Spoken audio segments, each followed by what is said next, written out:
Wala gamita sa traffic police sa personal nga katuyuan ang motorsiklo nga na-impound sa Traffic Enforcement Unit kun TEU sukwahi sa migawas nga pasangil sa tag-iya niini.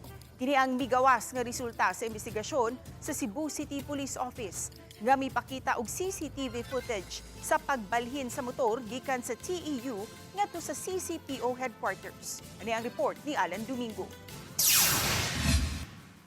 Kini ang ipakitang CCTV footage sa Cebu City Police Office diin makita ang Traffic Enforcement Unit personnel nga nag-andam sa usa ka motorsiklo sa gawas sa ilang buhatan sa SRP hangtod iya kining gisakyan.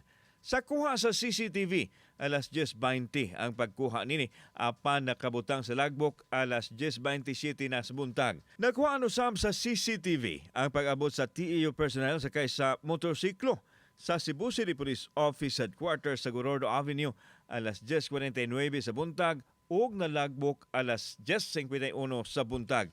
Giklaro ni Police Lieutenant Colonel Jose Luz Baños, Information Officer sa CCPO nga igo lang mituman ang Traffic Enforcement Unit sa mando ni Colonel George Ilanan, ang OIC Director sa Cebu City Police Office, nga dadon ang tanang mga nakumpiskar nga motor ngadto sa headquarters aron mausa ang pagpasakay nini sa truck nga ilang gigamit padong sa impounding area. Nasayran nga apil ang naasong motor nga nasakmit sa gipahigayong synchronized operation batok sa mga nakalapas sa lagda, apil na ang modified muffler. Itong TEU personal nga drive sir is nag-volunteer na sir considering based on the local instruction nga ipahatod gyud dire ng tanang mga dinakpan.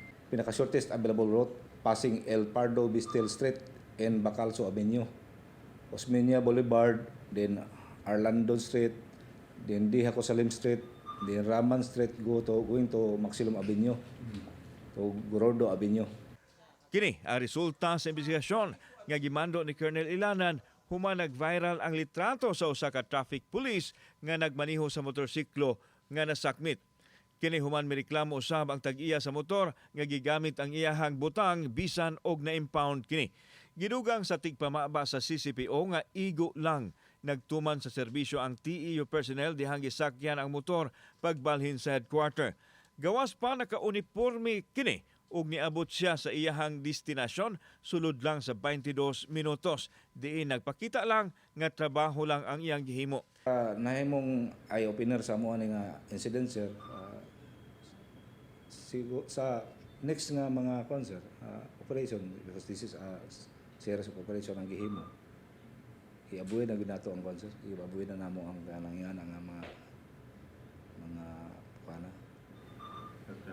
transfer nga personnel mismo mo drive. Samtang wala mo patimaw sa CCPO ang tag-iya sa motor, human gipanawagan ni Colonel Ilanan nga modusog formal complaint ngadto silang buhatan. Gitun-an usab sa CCPO ang posibleng lakang nga ilang paghimuon batok sa nagpakatab sa hulagway sa social media. Wala na motubag pa ang tag-iya sa motor dihang gitawagan aron makuha unta ang iyang habig.